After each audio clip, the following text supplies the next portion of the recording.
Bueno, vamos a seguir con intercambiables de carcasa y tubo. Un poco vimos una parte en el primer video.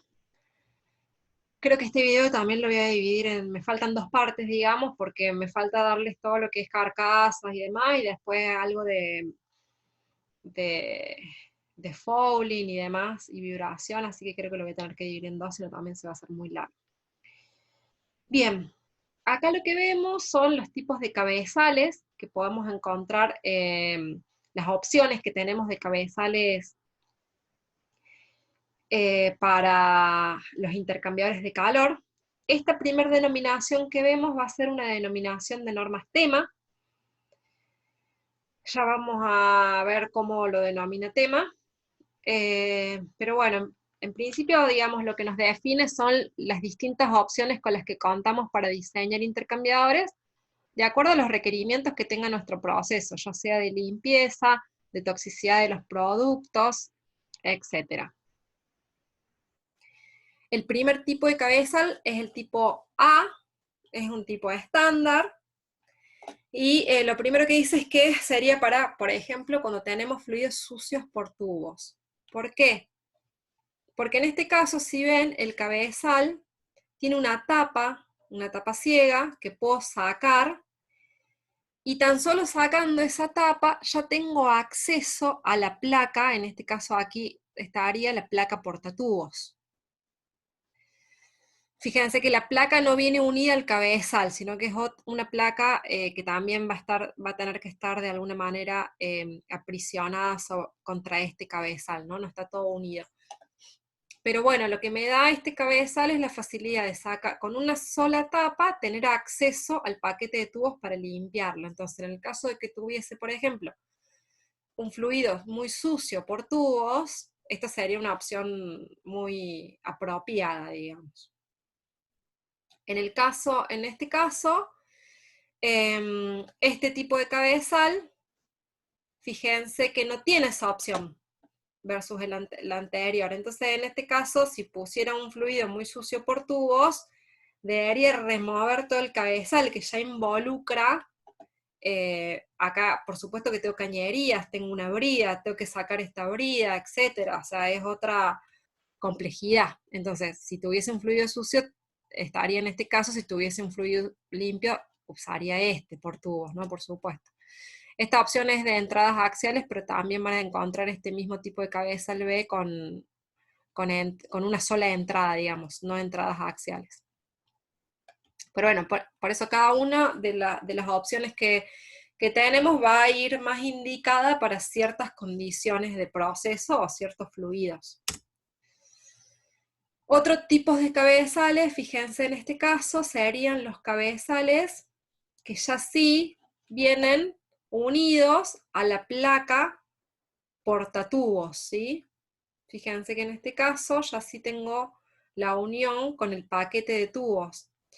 ¿Qué significa esto? Significa que si yo quisiera remover el paquete de tubos, saco el cabezal con el paquete de tubos para limpiar, por ejemplo. Entonces, en el caso de que yo tuviese un fluido sucio por carcasa, fíjense que este cabezal sería muy indicado, ni hablar que en este caso puedo sacar la tapa ciega del cabezal únicamente para acceder a los tubos y limpiar tubos, y además tengo la opción de sacar todo el paquete de tubos con este cabezal, ¿no?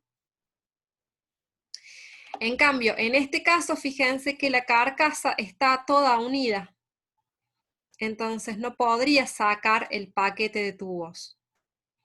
En el caso de que, por ejemplo, tuviese un fluido muy peligroso por carcasa, usaría esta opción. ¿Sí? Un fluido muy tóxico, un fluido muy inflamable al lado de una cañería a alta temperatura, o sea, lo que fuese que tuviese que cuidar el fluido alguno de los fluidos, podría tranquilamente usar esta opción con fluido por carcasa. Y en este caso, este es un cabezal en donde los tubos vienen soldados a una placa, y a la placa, ¿sí? Acá está todo soldado esto, de manera que este tipo de cabezal se utiliza para altas presiones. Entonces la norma nos brinda esta tabla, en la cual fíjense que cada cabezal anterior tiene una denominación, una letra, cada carcasa también tiene una letra y cada cabezal posterior tiene una letra. Entonces, la combinación de estos tres elementos nos va a dar en sí el intercambiador de calor. Esa tabla está basada en normas tema. Las normas tema se aplican para intercambiadores de carcasa y tubo que cumplan con las siguientes condiciones: que tengan diámetros interiores no mayores a 60 pulgadas, cuyo producto del diámetro interior en pulgadas por la presión de diseño sea igual a esto, que tenga una presión máxima de diseño de esto, y en ese caso se definen tres clases de intercambiadores, que van a ser para aplicaciones moderadas, para el requerimiento de procesos químicos en general, pero es un poquito más rigurosa que la clase anterior, y para la industria petrolera, cuyos estándares son bastante más rigurosos que los dos anteriores, ¿sí? Entonces, siempre que quiera diseñar para este tipo de procesos, puedo ir a la norma tema, y de acuerdo a la clasificación de cada uno de estos intercambiadores, la norma me va a ayudar muchísimo en todo lo que sea la especificación de intercambiadores. Además, uno como comprador tiene que saber a qué clasificación aplica lo que estoy queriendo comprar, porque también tiene que ser especificada a aquel diseñador, a la empresa que me va a hacer el diseño del intercambiador. Bien. Sería interesantísimo pasar. Bueno, estas normas además nos dice cómo nombrar al intercambiador. Entonces, de acuerdo a la tabla que vimos anteriormente, el intercambiador se va a llamar diámetro interno de la carcasa, longitud de los tubos, en este orden, ¿sí? Entonces, en este caso, este sería el diámetro interno de la carcasa, esta sería la longitud de los tubos, y el tipo de intercambiador sería AFM, que son las letras que denominan a cada una de las partes del intercambiador. La A sería para el cabezal anterior, la F sería para la carcasa, y la M sería para el cabezal posterior. Eso nos va a definir el tipo de intercambiador que estamos queriendo construir o de qué estamos hablando, ¿sí? De acuerdo a norma tema. Vamos a la tablita anterior y nos fijamos cómo era el A, cómo era el F y cómo era el M, ¿sí? Entonces, 33 es el diámetro nominal interior de la carcasa en pulgadas, 96 es el largo nominal de los tubos en pulgadas, A representa el cabezal frontal, que es el que vimos recién, F es el tipo de carcasa, M es el cabezal posterior. Para reboilers tipo kettle, que va a ser, ya lo vamos a ver, que es un kettle, no sé si ya en alguna materia integradora tal vez el nombre lo tienen, el número de tamaño está dado por el tamaño de la puerta por donde se inserta el paquete de tubos, más los otros números, ¿sí? Del diámetro interno y el largo de los tubos, ¿sí? Entonces, este diámetro que voy a dar es por donde se inserta el paquete de tubos. Ya lo vamos a ver cuando veamos reboilers. Bien.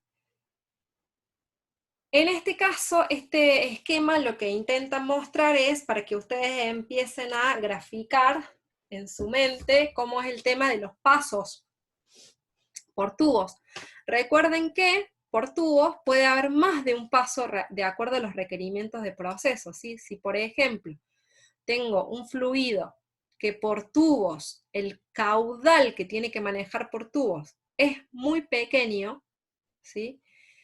Si yo lo hago pasar por todo el paquete de tubos, tal vez lo que ocurre es que la velocidad es muy baja. Entonces, no necesito usar todo el paquete de tubos.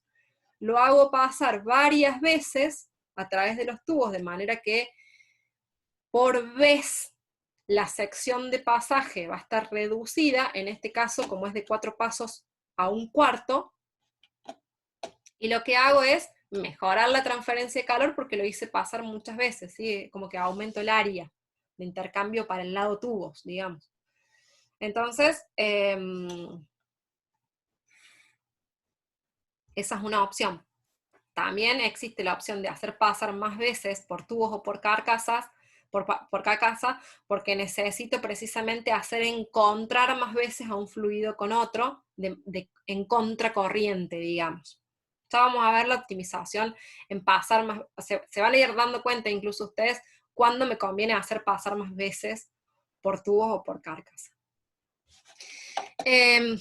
Bien. En este caso, el recorrido por tubos es 4 veces. De manera que el cabezal anterior va a tener esta división y el cabezal posterior va a tener esta división. Y a mí me gusta, en clases hacemos el ejercicio de verlo, ¿sí? Fíjense que el fluido ingresa en este pedacito que está acá, en este segmento, ¿sí? El cabezal anterior está segmentado, o sea, está dividido, y ingresa en este segmento. Recorre esa cantidad de tubos que se encuentran aquí, recorre hasta el cabezal posterior, y cuando llega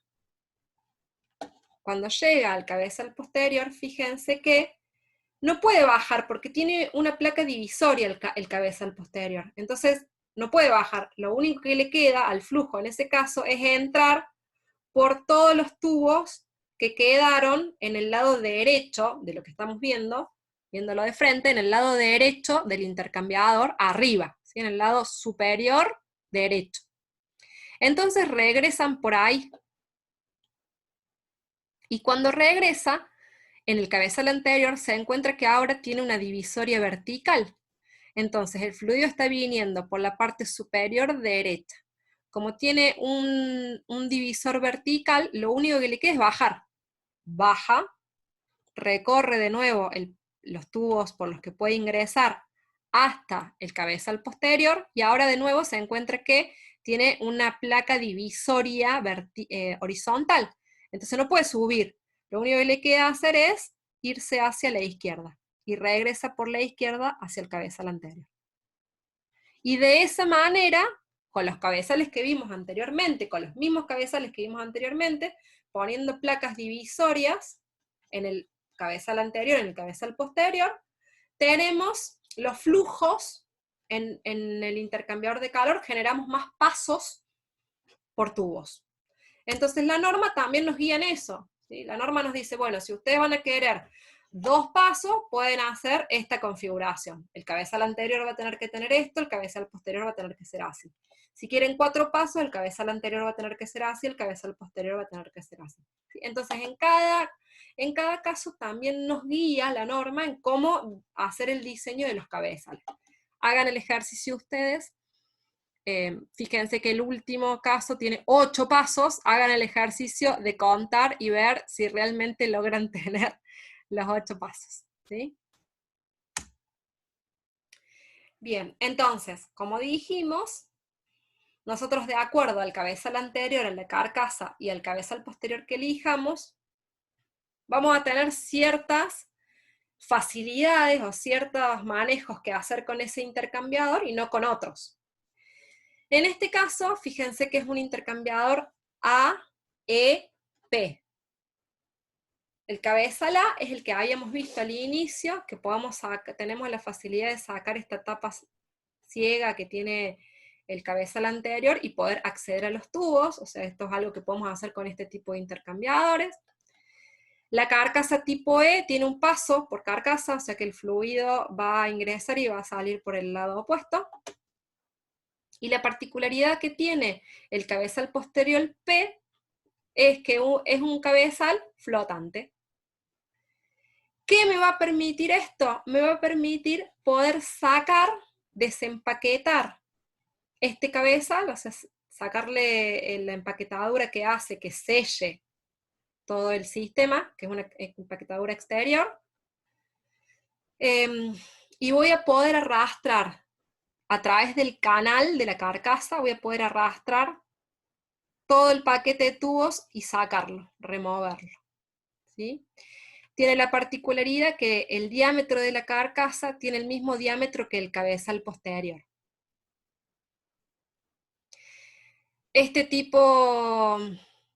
Entonces este tipo de cabezales no es fijo, es un cabezal removible. Esa particularidad tiene. Y este también. Este tipo de cabezal, de nuevo tengo una carcasa, un cabezal anterior A con una carcasa E, o sea, eso no cambio, lo que cambio es el cabezal posterior. ¿Y qué tiene de diferencia este cabezal? Bueno, fíjense que en este caso, se llama, este cabezal tiene un anillo dividido que está indicado acá, me permite desarmar esta parte externa del cabezal, luego desarmar ese anillo, abrir ese anillo y arrastrar únicamente esta placa portatubos, es lo que se arrastra a través de toda la carcasa y se saca como con el paquete de tubos. Lo que me permite este tipo de intercambiador versus el anterior es disminuir el diámetro de la carcasa en este caso. ¿Sí? Es un poco más pequeño que el cabezal posterior. Pero en ambos casos, el propósito de estos intercambiadores sería poder remover el paquete de tubos y que no sea una estructura toda fija, y poder limpiar entonces por carcasa. Y este sería otro ejemplo que me permitiría, por ejemplo, hacer lo mismo, remover el paquete de tubos y poder limpiar por carcasa, pero fíjense que en este caso no tengo cabeza. Directamente tengo tubos en U. En este caso sería un intercambiador con tubos en U. Entonces, puedo llegar a tener distintas aplicaciones eligiendo distintos cabezales anteriores, cabezales posteriores y carcasas. Este versus los anteriores tiene la ventaja de no tener cabezales, va a ser más barato, pues no voy a tener cabezal, pero tengo un espacio acá de flujo muerto, y además la carcasa va a tener que ser un poco más grande para misma cantidad de tubos, por la curvatura misma de los tubos, o sea, cada uno va teniendo algunas ventajas y desventajas, pero bueno, digamos, la configuración de elegir cabezal anterior, carcasa y cabezal posterior me va dando flexibilidad ante las diferentes aplicaciones de un intercambiador de calor. Esto me lo define el norma tema. Ustedes tienen la tabla, fíjense, chusmen, fíjense qué combinaciones podrían tener. Les recomiendo que este tema, doble tubo y carcasa y tubo, lo vean de Cao, que es un libro que está bastante ameno. Entonces, digamos, yo les di ahora algunos ejemplos, pero ustedes pónganse a pensar qué usarían en cada caso, para qué sirve. Y bueno, amigarse con qué tipo, tampoco hay muchísimos, pero amigarse con qué tipo de cabezales existen, qué tipo de carcasas y qué tipos de cabezales posteriores. Pero básicamente a grandes rasgos tengo cabezales fijos, cabezales flotantes, y bueno, las carcasas van a ser de flujo partido, van a ver que tienen algunas particularidades, pero muy, muy entendibles todas, y cada una de las opciones me va a servir para una condición determinada. Bueno, este es el ejemplo ese mismo, de un intercambiador en U, en planta. Esta tabla lo que les muestra es los máximos tamaños típicos de intercambiadores de carcasa y tubo. Máximos. No típicos, máximos. ¿Sí? Fíjense que un intercambiador de cabezal flotante, ¿qué sería cabezal flotante? Sería un intercambiador en el cual me interesaría remover el paquete de tubos para limpiar. Acá me da un área máxima de 1200 metros. Y es muchísimo. ¿Por qué es muchísimo? Porque en planta, cuando yo necesito remover ese paquete de tubos, voy a tener que llevar una oruguita, una pluma, que me permita agarrar ese paquete de tubos y llevármelo a alguna playa de limpieza, que ya vamos a verlo a lo último. Entonces, un tamaño manejable para sacar ese paquete de tubos y trasladarlos, sería más o menos hasta 500, 600 metros cuadrados. Y esto es algo también complicado de mover. ¿Por qué? Porque 500, 600 metros cuadrados serían más o menos 10 toneladas. Y eso sería un tamaño manejable para un intercambiador de, de paquete de tubos removible. Si no voy a remover el paquete de tubos, entonces sí el área que puedo instalar en una planta puede ser más grande. ¿Sí? Entonces, un intercambiador de placas fijas, de tubos en U, o sea, de un intercambiador en el cual no voy a necesitar remover el paquete de tubos máximo, estamos hablando de tamaños máximos, sería de 4.000 metros. ¿Qué sería lo típico? No lo máximo, lo típico. Y acá sería hasta 500, 600 metros cuadrados, sería 200, 300, 500 metros cuadrados, y acá hablaríamos de un 1000, 1500, ¿sí? Lo típico, lo normal, cuando hablamos de intercambiadores de calor. Entonces, cuando a ustedes les dé como resultado en un intercambiador de calor 5.000 metros cuadrados, sospechen. Intercambiador de calor de 5.000 metros cuadrados, algo está raro. Al menos debería, como decisión ingenieril, pensar en dividirlo. Poner intercambiadores en paralelo, intercambiadores en serie, lo que me requiera ese caso específico. ¿Para qué? Para que sea manejable. Ni hablar si estoy hablando de un intercambiador que va a manejar un fluido sucio, por ejemplo, un intercambiador de una refinería que maneje fuel oil intercambiando con diésel pesado. Ambos son fluidos sucios. O sea, yo voy a saber, de cajón los voy a tener que limpiar.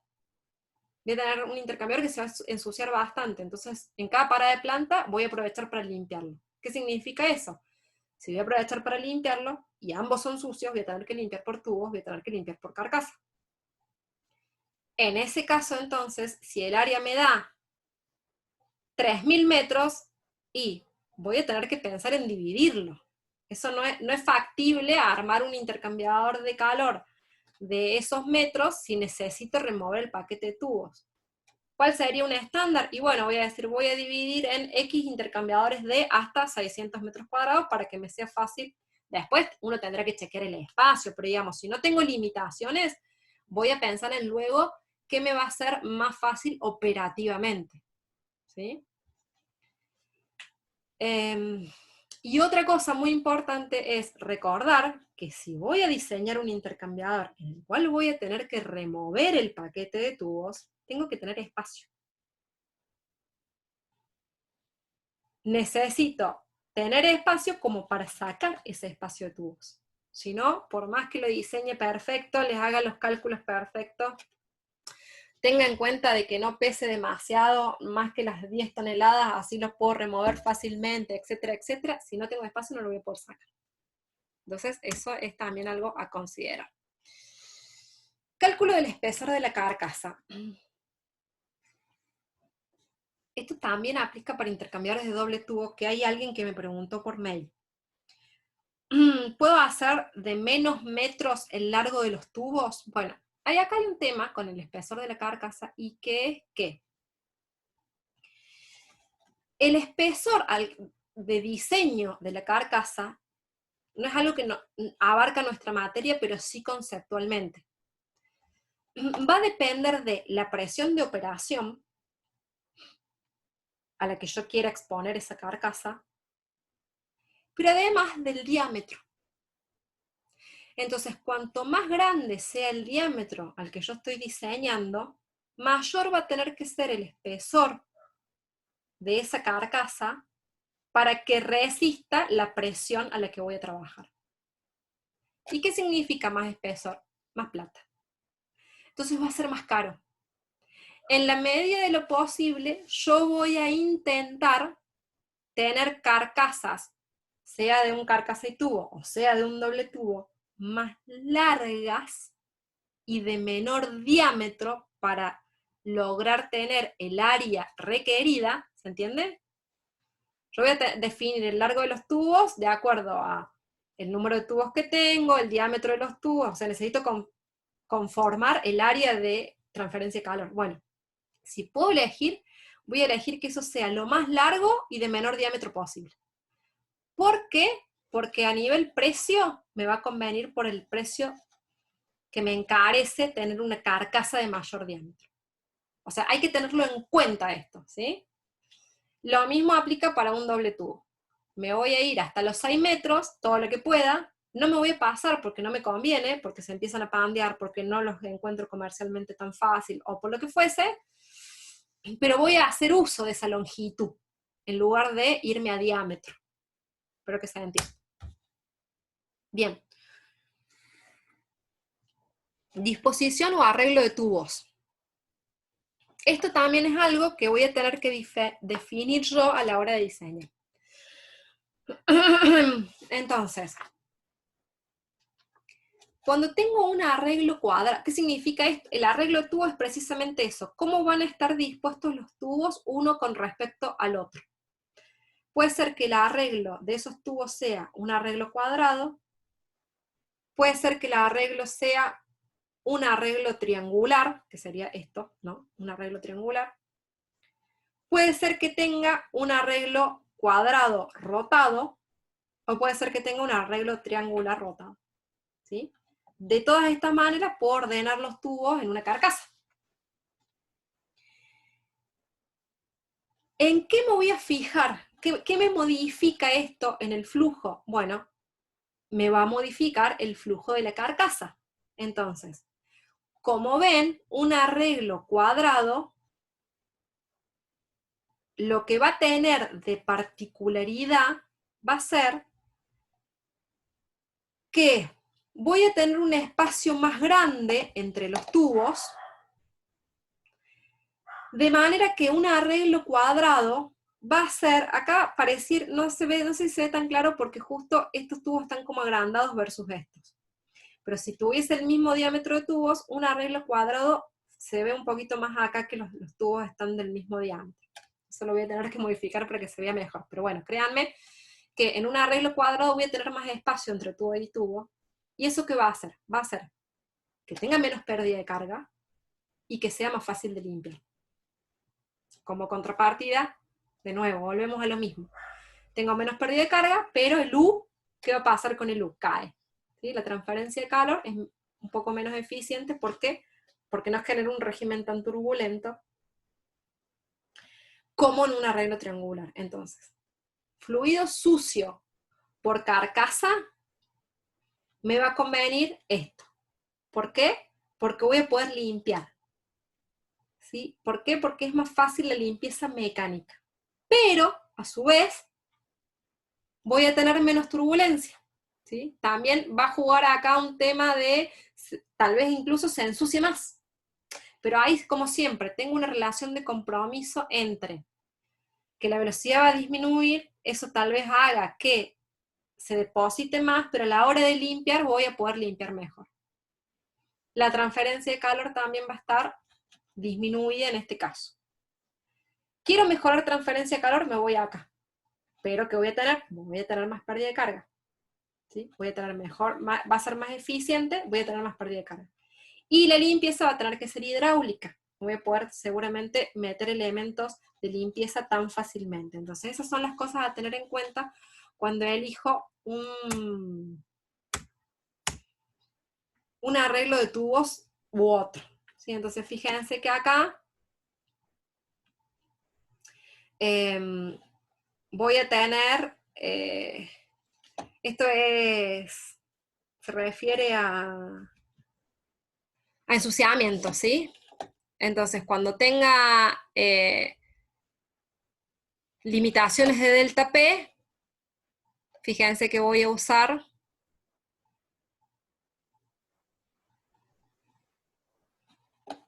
no sé si está bien puesto acá.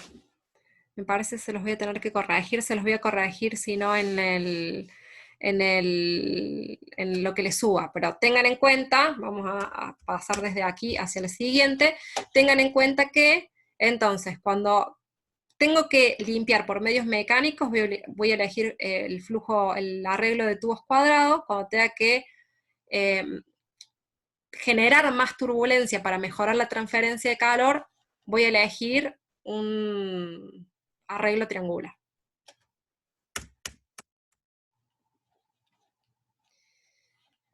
Bien.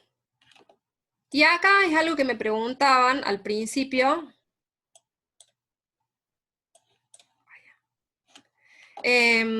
Con respecto a la ubicación de los fluidos, ¿sí? ¿Qué criterios tener en cuenta para la selección de qué fluido va por tubos, qué fluido va por carcasa? Entonces esto es algo que los va a ayudar a elegir, pero como siempre van a tener un montón de decisiones que tomar y en algunos casos puede que tengan fluidos muy similares y van a tener que decidir también. Entonces, si hablamos de viscosidad, es mejor la transferencia de calor si el fluido más viscoso va por la carcasa. ¿Por qué? Porque por la carcasa se logra un flujo turbulente con mayor facilidad, ¿sí? Puedo manejar el distanciamiento de los baffles y entonces lograr flujo turbulento, y en el caso que tuviese un fluido viscoso, entonces por eso la decisión sería llevarlo por carcasa. Fluidos tóxicos. Los fluidos tóxicos deben ir por tubos.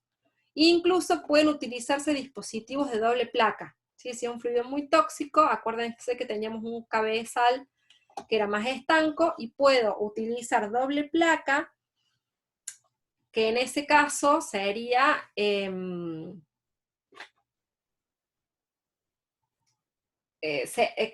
pasaría? El punto más frágil para que se pinche un tubo sería en la unión placa-tubo.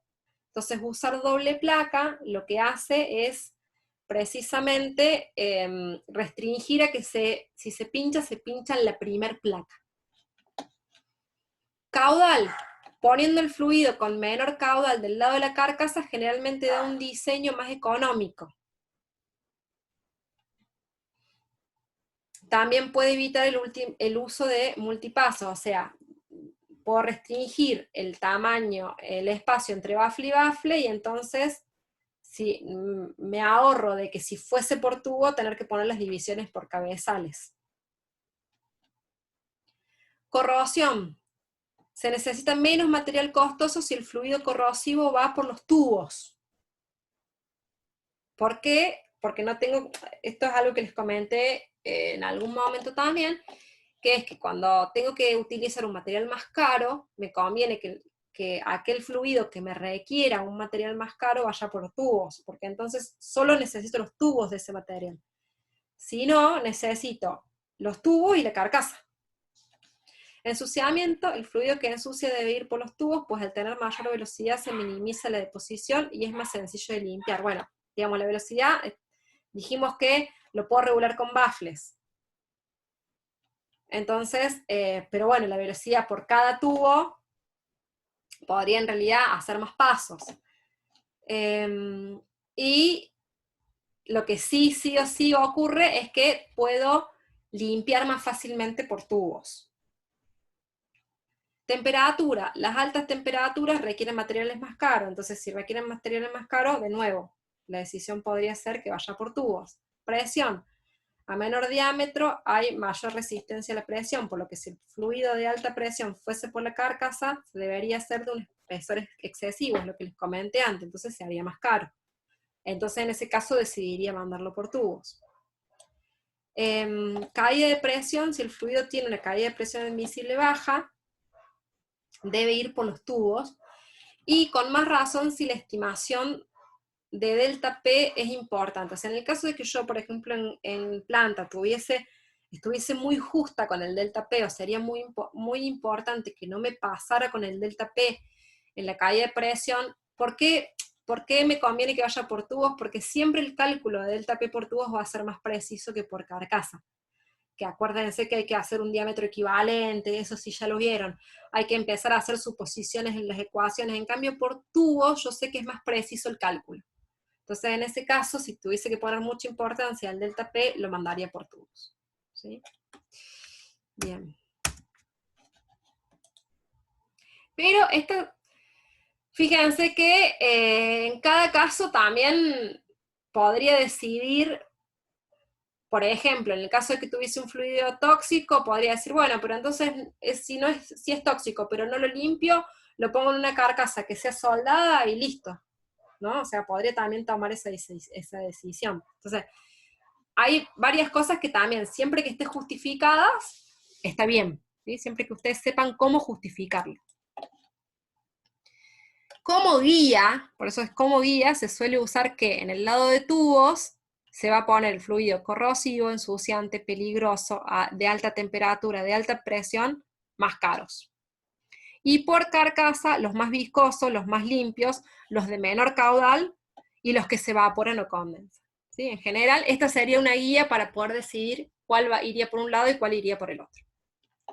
Pero finalmente lo que se debe hacer es realizar diferentes propuestas o diferentes diseños y hacer una comparación de costos. ¿Sí? Yo tengo varias opciones, bueno, esto me involucraría, por un lado, hacer una carcasa más cara, pero me permitiría, no sé, no parar el intercambiador por X tiempo. Esto me permitiría tener en funcionamiento el intercambiador, pero los tubos, o necesito otra placa, o necesito el cabezal estanco, que va a ser más caro seguramente. Entonces, lo que corresponde es hacer varios diseños, varias opciones, y presentarlas para ver cuál finalmente termina siendo la más favorable. En general, nosotros no lo vamos a abarcar a este tema en los prácticos, ¿sí? O sea, ustedes tienen que tener en cuenta para el teórico, sí, bueno, qué carcasa conviene para esto, qué opciones tendrían, cuándo usarían un cabezal posterior de un tipo, cuándo usarían otro, ¿sí? Pero en el práctico es difícil, que, digamos, no van a llegar nunca a hacer opciones de qué cabezal, no se los pedimos.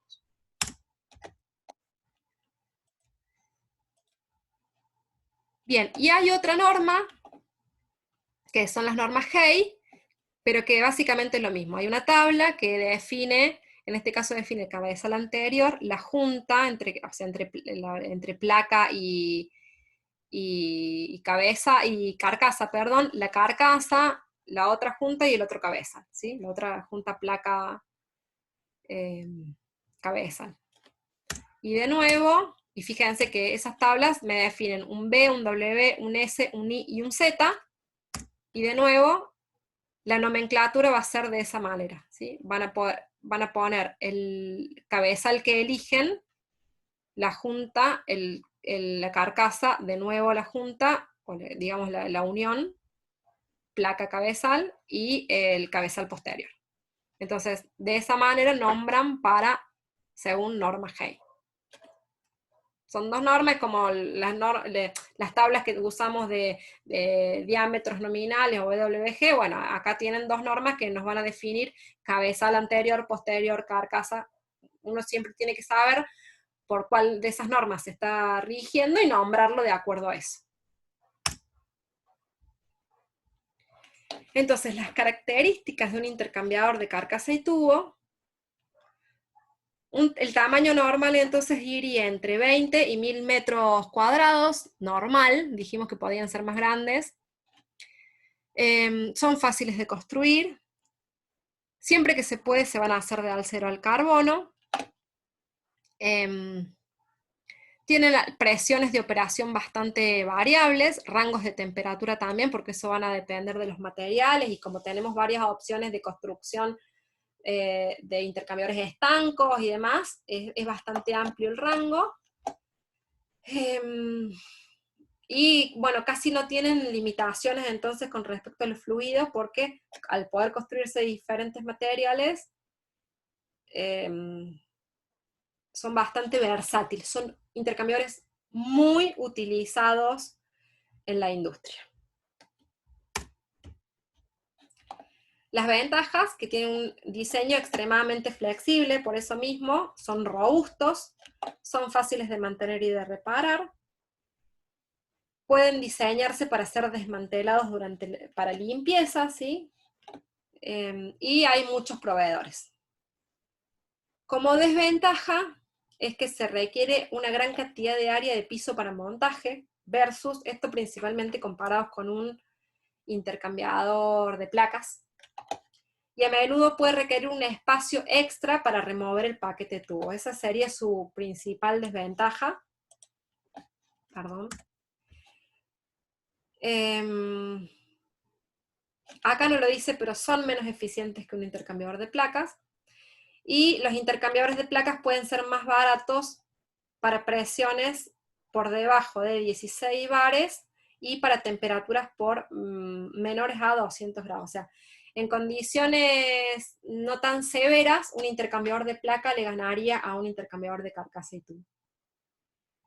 ¿Qué pasa entre la diferencia de un intercambiador de placas y un intercambiador de carcasa y tubo? ¿Y por qué se usan principalmente los intercambiadores de carcasa y tubo para industrias pesadas, para industrias peligrosas? Porque son más seguros. Un intercambiador de placa, por default, un intercambiador que no esté soldado, que son los más comunes, digamos, un intercambiador de placas va a tener juntas, y esas juntas van a perder, en algún momento van a perder. Entonces, si yo, por ejemplo, estoy diseñando un intercambiador para una refinería, en donde sé que el fluido que se va a utilizar es un combustible, y que además de que se use un combustible, las cañerías que van a estar rodeando a ese intercambiador, casi seguro que son a altas temperaturas, entonces nunca voy a poner un intercambiador de placas. Puedo poner un intercambiador de placas en el cuarto de máquinas, en donde sé que no va a haber cañerías a altas temperaturas. Puedo poner un intercambiador de placas en la parte, digamos, puede haber intercambiadores de placa en una refinería, no para el proceso, no para una línea de enfriamiento de diésel con fuel oil que están a 500 grados y que eso está en una maraña de caños a altas temperaturas, porque esto es el diseño en una planta, para que se den una idea. Es lo que yo les hablaba de tener en cuenta otras consideraciones. Si yo quiero poner un intercambiador de calor, no va a estar solito en una playa y a donde llegue una línea, no, va a estar en esta maraña de caños en donde en una planta cuyos procesos estén a altas temperaturas, sería muy peligroso poner un intercambiador, por ejemplo, que por default o que es normal que pierda en una planta de este tipo. Entonces, en una planta pesada sería altamente riesgoso. No existe. No existe la posibilidad de que se ponga un intercambiador con juntas en un proceso en donde eso involucre un riesgo. Por eso, por default, en una industria pesada con riesgos de que ese producto pierda y genere algún incidente, no se va a utilizar un intercambiador de juntas, ¿sí? No se va a utilizar un intercambiador en el cual las juntas puedan perder, ¿sí? Va a ser lo más estanco posible y lo más robusto posible ese intercambiador. Sería un grave error diseñar, por ejemplo, un intercambiador de placas para enfriar la nafta, que sabemos que sale a temperatura, con diésel que viene de algún también precalentamiento de algo o de alguna corriente caliente en el medio de esta maraña de caños a 500 grados. ¿Sí? No sería una opción. Y otra cosa, ¿por qué yo les puse esta foto? Es porque para que tengan en cuenta que a veces en nuestros cálculos todo es muy fácil y decimos, bueno, sí, tengo que tener en cuenta de poder sacar el paquete de tubos para limpiar. Bueno, piensen que a veces tenemos que diseñar equipos que tienen que ir aquí. En medio de todo eso nos hace falta un intercambiador de calor. Entonces, como ingenieros hay un montón de cosas que son el cálculo y hay un montón de otras cosas que son el sentido común, el entender, tenemos que entender cuáles son las dificultades de este proceso, deberíamos ir 50 veces a planta para verificar un montón de cosas, en este caso, dónde voy a ir colocado, si va a tener espacio, dónde voy a poner las purgas, de dónde vienen las cañerías, hacia dónde salen, las aislaciones, etcétera, etcétera. Si hay un montón, digamos, pensemos en la realidad. Sí, dice, me salió divino, el cálculo me dio un área, la profe me había dicho que me tenía que dar 500 metros y me dio 500 metros y el delta P dio y el H es muy bonito. Bueno, ahora pensemos, esa parte no la vemos en la materia porque esa parte es práctica, tengan en cuenta que cuando sean ingenieros, además van a tener que intentar poner un equipo muchas veces, no siempre, ahí, en esa maraña de caños que están viendo acá. ¿Sí? Eso es un proceso productivo real, y no de hoja, no de cálculo. ¿Sí? Ese es un proceso productivo real. O sea, hay un montón de cosas más que van a tener que tener en cuenta, y que van a tener que ser muy observadores, y que van a tener que usar mucho sentido común, además de ingeniería, para poder diseñar. ¿Sí? Para que eso quede acorde a un proceso productivo de esta envergadura. ¿Sí? Bien, voy a cortar acá y voy a hacer otro video más porque me faltan algunas cositas de decir.